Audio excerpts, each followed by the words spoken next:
Hello YouTube, this is Morgan Airspeed Prime here with my next Star Wars video. This is going to be my review for Ahsoka Episode 5. So this is the big one we've been waiting for, and it definitely was a very, very interesting episode. I think for the most part it definitely lived up to the hype. It has all of the kind of references that we want. We end the episode with the idea that I'm guessing the very start of Episode 6 is going to get us right into this kind of final sequence of the villains have already kind of hyperspaced to the different galaxy. Now Ahsoka has hyperspaced to this galaxy, but we haven't seen either come out on the other side, and there's a lot of hype around. Finally, I suppose Thrawn, will Ezra, be there? What's the situation there? A lot of very interesting situations when it comes to that side of things. But of course, what this episode was about was what is Ahsoka doing in the world between worlds, and what are they doing with this Ahsoka Anakin scene sequence. And I think it's very cool as we go through it, but I will say I don't think it is as clear as it probably should be, because when I first watched the episode earlier on today, I ended the episode and I was like, that was really good. But I immediately in my head was kind of like, but if you asked me to explain to you what the arc was basically between Ahsoka and Anakin in this scene, like what the takeaway learning in a way from that whole sequence was, I really was a little bit like,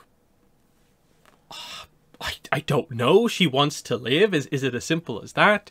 But no, there was other stuff that got talked about. And so preparing for the review here, watching it again, writing some notes, basically writing down like almost all of the dialogue between Anakin and Ahsoka, I still feel like it's a little bit all over the place in terms of what we were actually here to accomplish necessarily. And I think it could have benefited from just being a little bit more clear to the point, like what is the arc here, because it's clear Ahsoka goes into this one way, and I think everyone has noted that the character of Ahsoka in this show has not really kind of maybe felt like the way she was in prior appearances, especially like Clone Wars and even some of the Rebels stuff. She's oddly, very serious and in a way like too serious for what the character kind of is a lot of the time. So what's going on here? And it seems like she comes out of this with a little bit more of that kind of fun. She comes out of this kind of, I think, happier, kind of more complete, more balanced, more fulfilled. But in a way, why? And that's what I think is going to be interesting as we kind of go through this. And also when I see other people kind of analyze this to see, outside of just the hype of Hayden Christensen as Anakin Skywalker is on screen, lightsaber fighting in his original like Clone Wars design, in basically kind of flashback kind of vision sequences. We get to see him as, kind of Darth Vader before the suit. He's using a red lightsaber. There's all of these like really kind of hype moments, like just more dialogue from Anakin Skywalker talking about things, the final, in a way, parts of this master apprentice dynamic that we never really got to see, and it being done in live action and it working is very, very good. And there's all that sort of stuff, the kind of fan servicey more style aspect to it that is there, and I really, really like it. But is the actual underlying emotional arc actually strong, clear, and works for the character arc? There's obviously more episodes to come, and I think it's hard to fully say that this is everything, but also this was facilitated by the World Between Worlds, and she's now out of the World Between Worlds, and it doesn't feel like we skipped over anything in particular. So what are we doing? And that's what I want to discuss here, I suppose, as we properly jump into the episode. So I'm basically going to be reading out and kind of going through this kind of like almost scene by scene. So Anakin immediately is kind of like, Ahsoka says, like, what happened? You lost a fight, but basically you still have a chance to live. And so Anakin is here to finish her training. There's some fun stuff here where he just sort of notes that, like, you're old, she says you look the same. You're never too old to learn, though. So this is the end of her training. And Anakin says at the start, the lesson is live or die. And by the end of it, obviously the idea is Ahsoka says, I will live. So the implication then is that when she fell off the cliff, it was effectively to her death. But she is getting this chance to choose to, stay dead or live again. Now, why exactly this is specifically the final lesson for, like, Anakin to teach Ahsoka, let's kind of go through this ultimately. Again, we're going through the episode kind of in order, so there are cutaways to kind of like other scenes. But as we start the fight here, Ahsoka says, I won't fight you. And Anakin says, I've heard that before. So the lesson is live or die, and he's going to fight her here to kind of, show this lesson. Now, that I've heard that before obviously is referencing the whole idea that, like, Anakin fought him when he was Darth Vader, which is kind of interesting. We do get, like, in the middle of all of this, we cut back and we get, like, a reference to, like, Senator Organa. So we get a Leia reference from Carson. Jason is actually the one to sense that there is something happening out there. Like, he senses it as being sort of like on across the ocean, but it's him actually sensing kind of into the world between worlds, which obviously she crossed over in this vicinity, so she's here, but just in this kind of alternate plane. So he can sense these lightsabers clashing, and I think that's kind of what basically probably confirms to you the fact that he can sense that there are two people fighting is kind of the proof that Ahsoka is literally talking to the Force ghost, or of Anakin. So any sense that this is just like in Ahsoka's head entirely, I don't think is the case. So that's an interesting one. So yeah, what we get is they have their kind of fight. Very cool here to see. Anakin, Hayden is so skilled at this style of lightsaber combat. You can see it just every time he picks up a lightsaber. He is just one of the best, like, actors we've ever seen kind of use a lightsaber.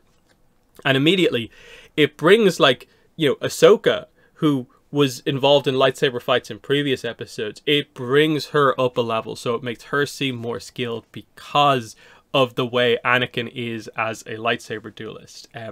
So they have this really, really cool sequence just walking along the walkway. It ends with, like, Ahsoka basically gets a kind of almost like glancing kick to Anakin's head, but it doesn't seem to cause much damage. And she's just like, oh, it doesn't seem like there's much left for you to kind of teach me. But he just slices the platform and she falls. But she falls into a Clone Wars flashback. So this is early Clone Wars era. It's specifically stated to be one of their first missions together. So I'm guessing this is, like, probably the mission, like, immediately following the Clone Wars, like, movie that actually started the series, basically. Now, notably, they make probably the right decision here to have Ahsoka be in her sort of kind of teenage outfit instead of, like, the young Ahsoka outfit that we have for the movie and most of the initial show. I don't mind that change too much, but, it's just interesting that it is there. So yeah, we're in this battlefield here. It's obviously Clone Wars era Anakin as well, so it's him with the early Clone Wars armor. He's actually wearing armor. Of course, in the flashback stuff, he actually stops wearing the armor and is just wearing the kind of Jedi kind of robes. So yeah, she rushes after Anakin as they kind of run into battle, basically. It's just this kind of fog, and through the fog you can see all of the kind of vehicles and stuff like that, the blaster bolts coming in. They're surrounded by, you know, clone troopers. It's really, really interesting. But then we eventually get to this scene where, like, the battle has died down temporarily. She sits with an injured clone trooper. Definitely got a bit of a contrast here with the theme of kind of what they're going for here. The idea that she specifically takes the time to go over and kind of like hold the hand of this, you know, clearly badly injured clone trooper here. And it seems like the clone trooper appreciates this. Just the idea that, in a way, that's kind of what the Jedi should be, able to help everyone. But because they're in the middle of an active war zone, them as the Jedi are the leaders on the battlefield, and they have to get to the next stage of the battle. And this is what we get here, this kind of argument here between this kind of younger Ahsoka and Anakin. Now, based on the way the scene plays out, this is actually older Ahsoka, just sort of in the body of young Ahsoka, because they're, you know, going through this kind of sequence kind of together. So that's an interesting kind of point to note. She talks about how her issue here is that how many troopers have been lost. Anakin says that there's always a price to be paid, like in war, basically. But she says this is, you know, the reason she's particularly upset about this is because it happened because of, like, her mistake. And she basically asks the idea of, you know, wait, do you... you know, Anakin says, like, you know, we as Jedi, we lead. We, of course, also make mistakes. She says, like, but our mistakes lose so many lives because we're in such an important position. Does that not bother you in the same way that it bothers me how many have died on my orders? He says, of course it does. And she says that war is not what she trained for. Anakin says that they adjust with the times, that Obi-Wan trained him while they were keepers of the peace. Now he has to train her to be a soldier, because that is much of what they're doing, is being on the battlefield. And so this is a requirement here. And she then actually asks, this is kind of interesting, if that is all there will be to teach her own Padawan one day how to fight. And Anakin kind of makes it a bit of a joke at this point. It's like, oh, you actually want a Padawan? You know, teaching isn't really all it's cracked up to be. But Ahsoka gets upset that he's joking in the middle of a battlefield. And he, you know, kind of counters this by being like, you know, then what do you want? What way do you want me to be? Do you want me to be super serious? And she's like, okay, yeah, sure. Yeah, do that. He is teaching her how to lead, how to survive, how to fight, because they're in the middle of a war. She says that she wants to stop fighting. Like basically, what if I was to stop fighting? And he says that then you will die. And he walks back into battle, and she kind of stays behind before she follows. And she sees, as Anakin sort of like fades into the fog, him kind of become Vader. So you see the lightsaber color change. You see him change from in his Clone Wars armor to in the Darth Vader armor. Very, very cool shot there to kind of... again, this is where the interpretation of the scene kind of comes into play here, where we obviously get the idea here of it's Ahsoka... and I also want to bring up, like, the recap at the very start of this episode. We got quite a bit of focus on the idea of Baylan saying to Ahsoka, your legacy is of death and destruction. And at some point in this, she basically says the same thing to Anakin, that her entire time as a Jedi is kind of summed up by, like, basically war, death, destruction. And so the takeaway of the core of kind of what's being talked about here is basically that most of Ahsoka's time as a Jedi was not spent in her mind like being a Jedi. It was being a soldier. And so she maybe hasn't had as much time to be a Jedi, and wishes that she had had training that went beyond just fighting. But the counter, of course, to that, and this is where, like, I don't think the intent of all of this is to overly sort of, like, heavily criticize Anakin, because Anakin's training and intense training of Ahsoka is what has allowed her to survive up to this point. There's even like a Tales of the Jedi episode that really focuses on the idea that Anakin's intense training of Ahsoka with the clones is what allowed her to survive Order 66 in the end. That he's not wrong when he says all of these things about how this is the situation that we are in now. It is not like it was before. It's not probably like it should be, but we are in a war, and thus fighting is the skill set that kind of is going to win the day. And of course, Ahsoka is correct to kind of be like, you know, I want it to be more about training to be more about than fighting.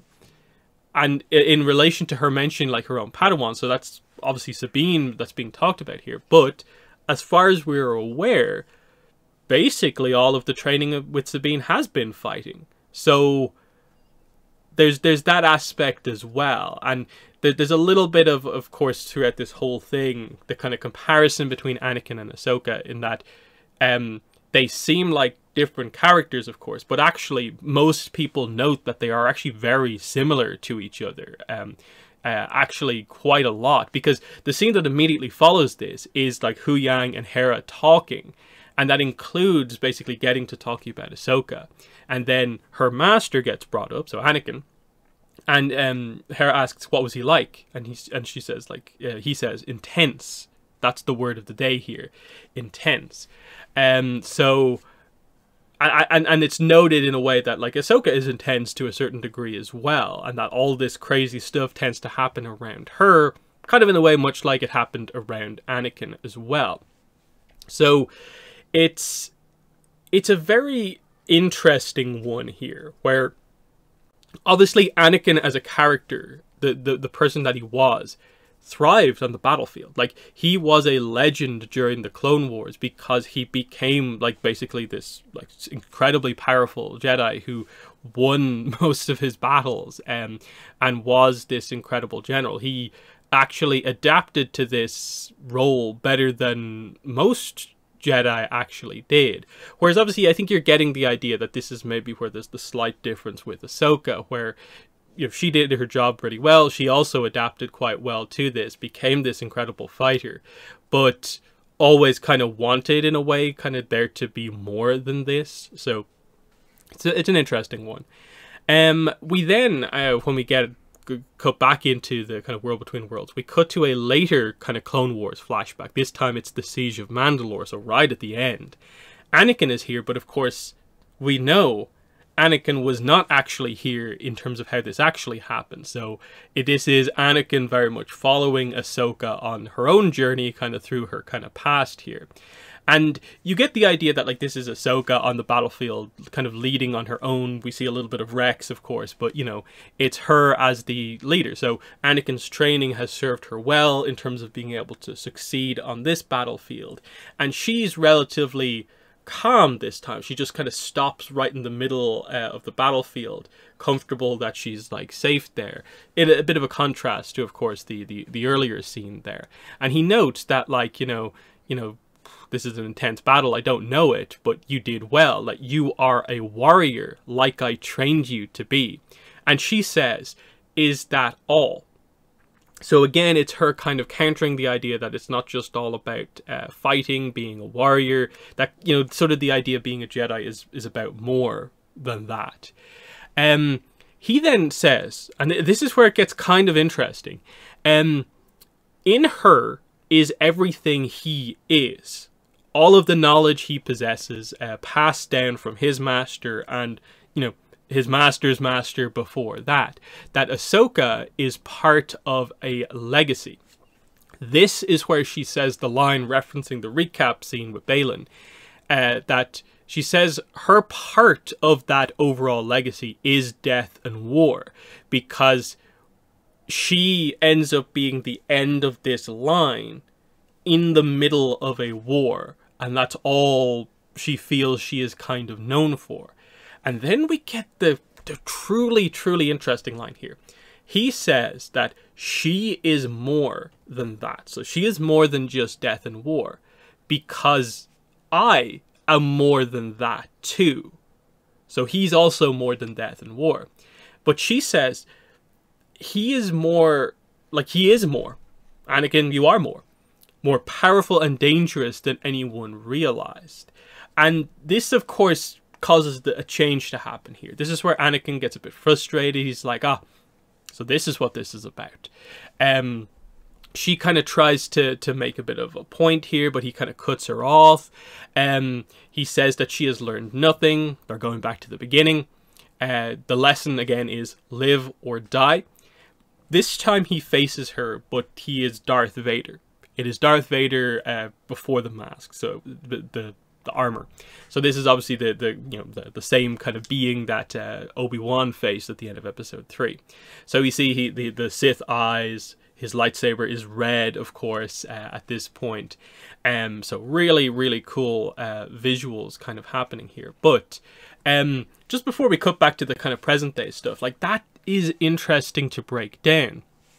That the idea that he says that, like, basically I am more than that. I'm more than just like who I am on the battlefield. Or I suppose in the context of a lot of this, he's kind of trying to say that, is it that Anakin is saying I am more than kind of what I became?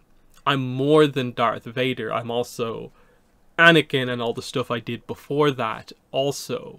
That just because like your time was mostly kind of war, it doesn't mean that it's like all that you are. And of course, like the fact that Ahsoka does turn it around to, yes, we need to address the fact that you fell and what that kind of means to everything.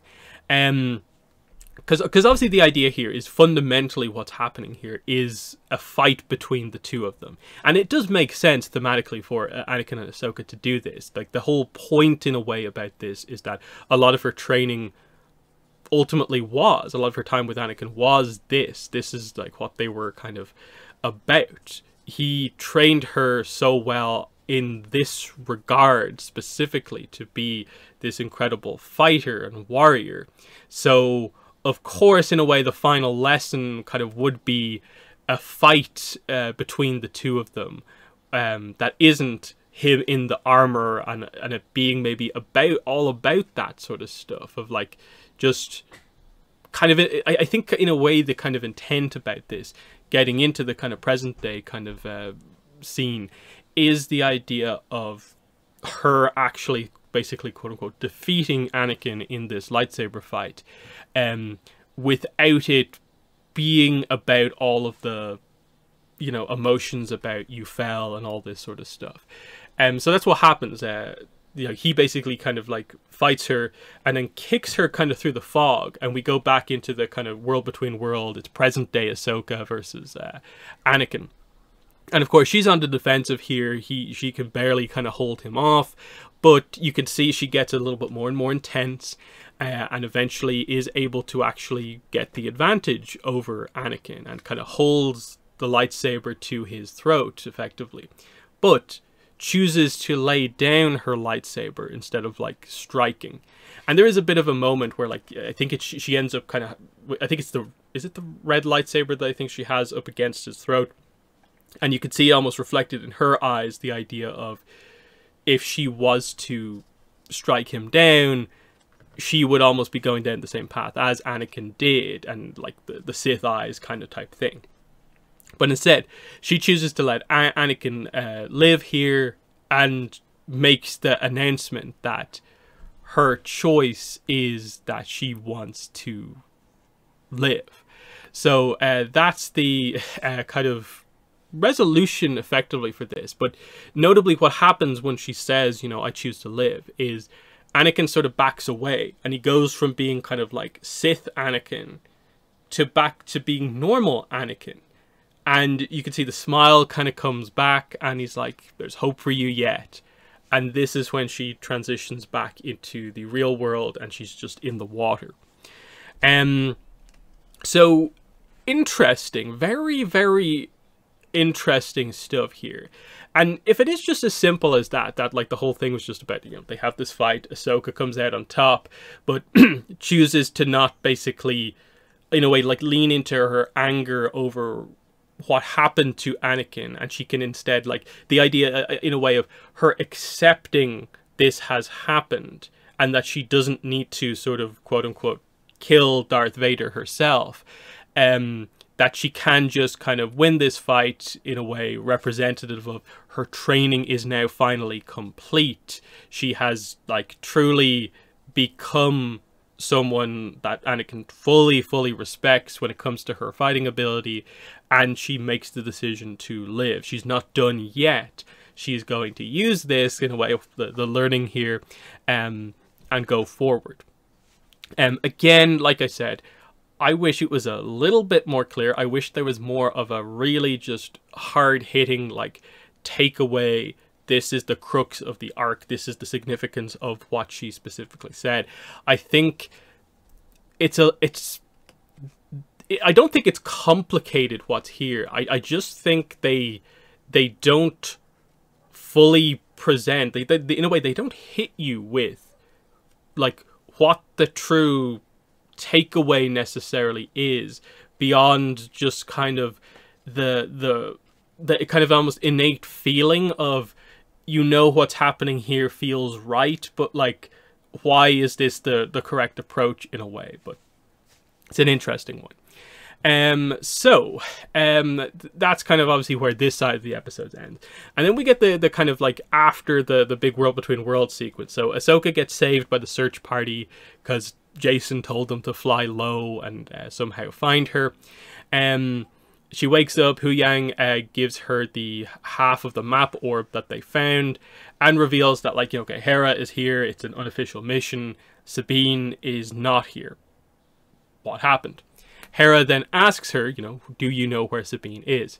Ahsoka then basically uses psychometry, using the map orb because Sabine was holding on to it, and senses that, oh, she was taken by the enemy. It'll be difficult to go after her, but she kind of looks up at the sky and sees the Purrgil, so begins to get the idea, of course.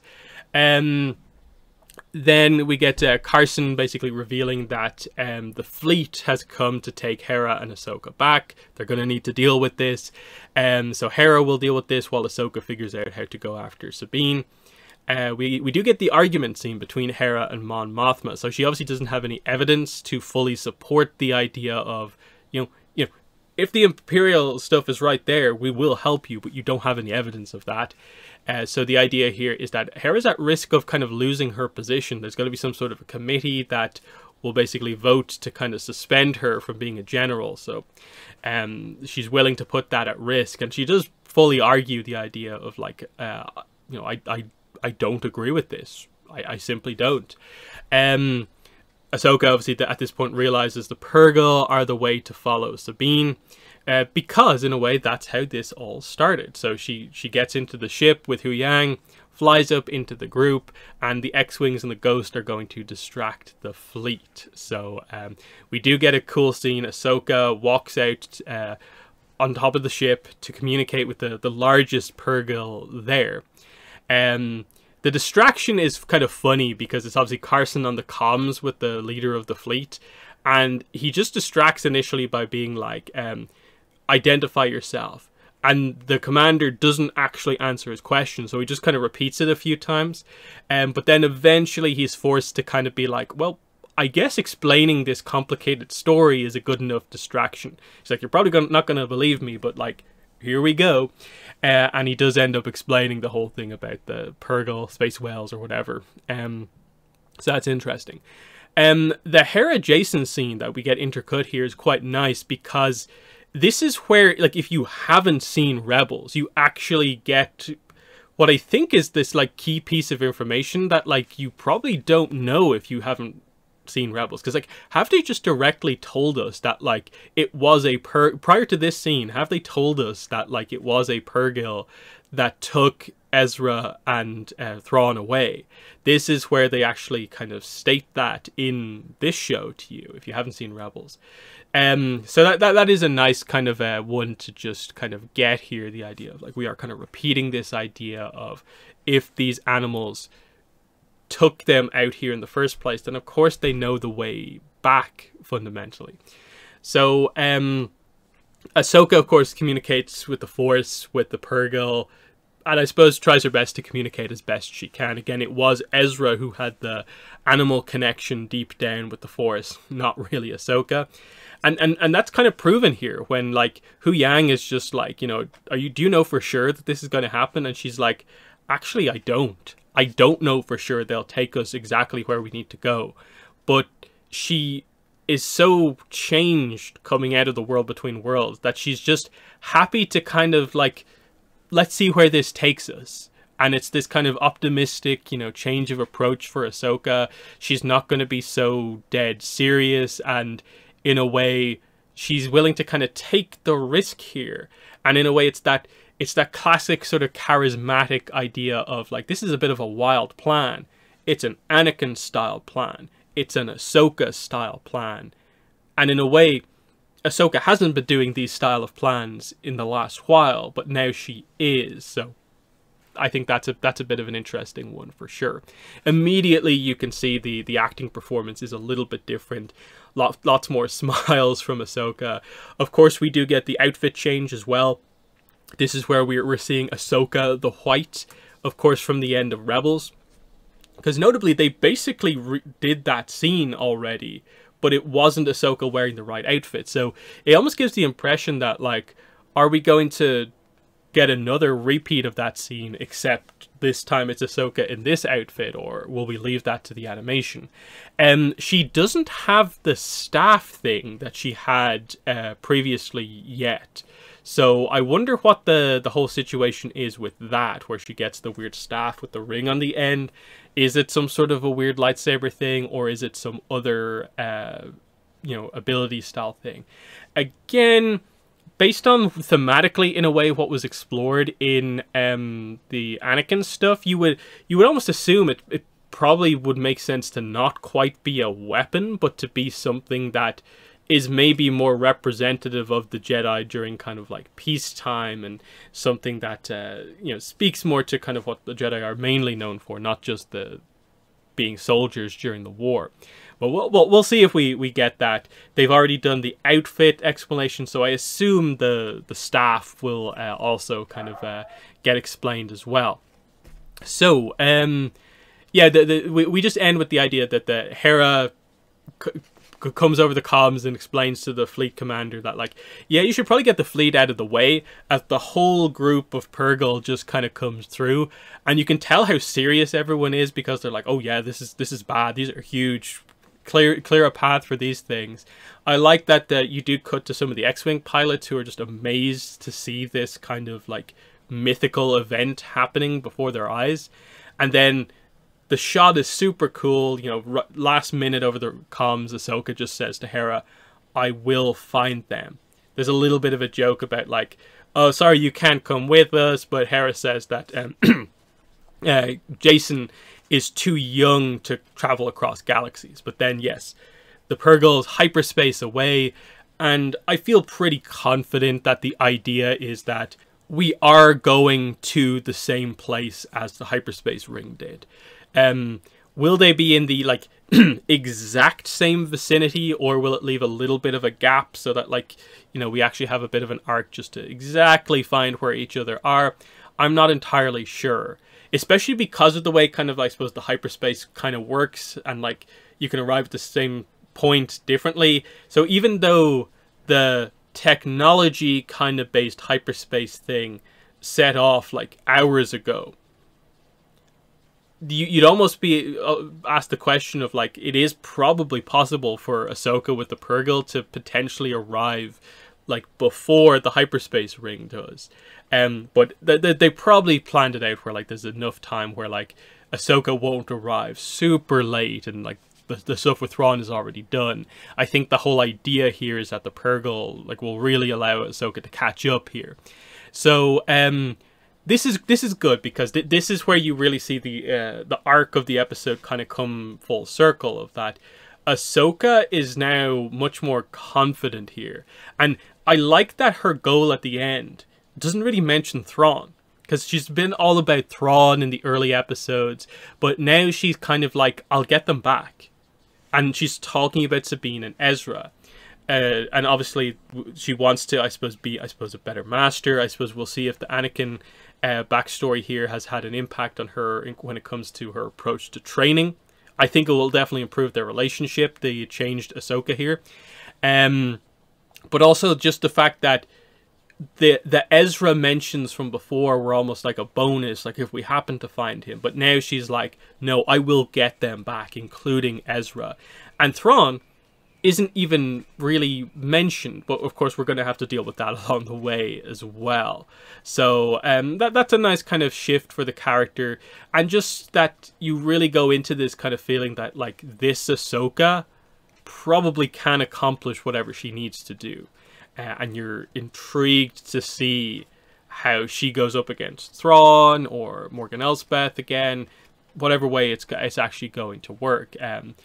Balin again as well. That's probably the big thing, is like a second confrontation with Balin, because, you know, we really addressed that, like the whole your legacy is death and destruction. He said that to her, and she talked about that herself to Anakin in the flashback. And so that's the real hope that I have, is that when those two fight again and talk during that fight, or even, you know, talk without fighting, that we address that, and she really shows us in a way what the learning was from this World Between Worlds scene, and that's what gives her the ability to really go in there and be immune to anything Balin says and kind of counter him perfectly. So I'm excited for the remaining episodes, because like I said at the start, the fact that the setup is just perfect, of like when we cut to the start of the next episode, what are we going to see? Are we going to start with the villains? Or are we going to start with Ahsoka coming out of hyperspace? And then what's there? Are they right in front of Thrawn's ship?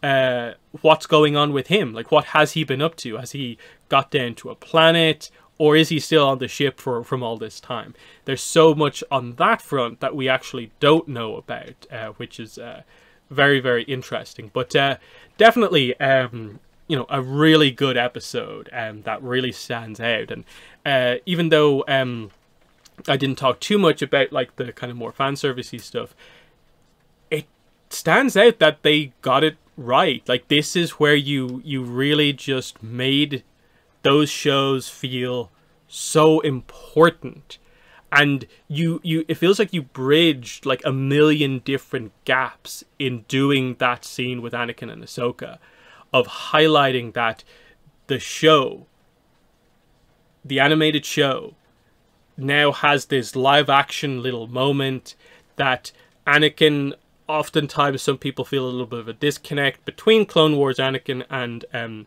movie Anakin. Now Hayden Christensen has portrayed the middle ground a little bit, and that really helps and it works.